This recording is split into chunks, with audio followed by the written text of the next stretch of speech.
Rĩama minista mekinyitie kamiti-inĩ ya mĩario kwarĩrĩria ũhoro wa thogora wa mũtũrĩre nĩkuo minista wa hinya ũrĩa tũhũthagĩra Davis Chirchir athathaũrĩte ciĩgiĩ thogora wa igũrũ wa maguta akiuga tiga nĩ makinya marĩa thirikari yoete mathogora maya mangĩrĩ igũrũ ona makĩria. The G2G, in our view, is really help the country. We need to possibly spend more time to look at the details. As we speak today, we have brought in 42 cargos through G2G and sitting on some 3.4 billion, which would have exited the economy immediately. Athiĩte na mbere kwĩra gĩikaro gĩkĩ atĩ kũrĩ na ũhotekeku atĩ thogora wa betũrũ no wambate nginyagia ciringi 300 akĩgĩrĩtania ũndũ ũyũ na mbara ĩrĩa ĩrĩ kuo gatagatĩ ka Israel na Palestine. When you print the liter in the market, it's likely to really continue accelerating the price to the liter at the pump. And it could go and it could go as high as $300. 300 shillings per litre. This is what has been reported. And it comes quite close to what Moses Kuria said, that it will be increasing, and he put it up to 260, which is not far from what you're saying.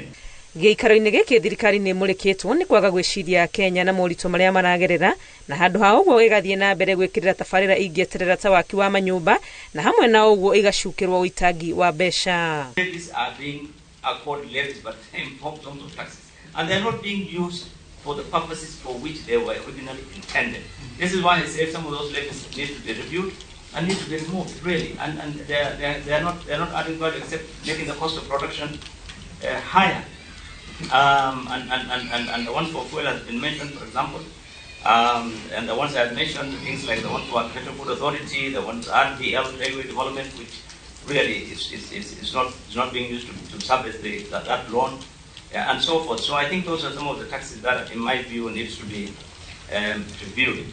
Ũhoro wa mũrigo wa magoti marĩa thirikari ĩkuithĩtie ya Kenya no warĩrĩirio, minista wa kĩgĩna akiuga mũrigo wa mathirĩ ma kuma wathani mũhĩtũku nĩ ũmwe wa maũndũ marĩa maikĩtie bũrũri hatĩka-inĩ ĩrĩa ũrĩ. If we move to 9% of fiscal gap, we started accumulating so much debt, so that we have to clear that for us even to think, because it has to be financed.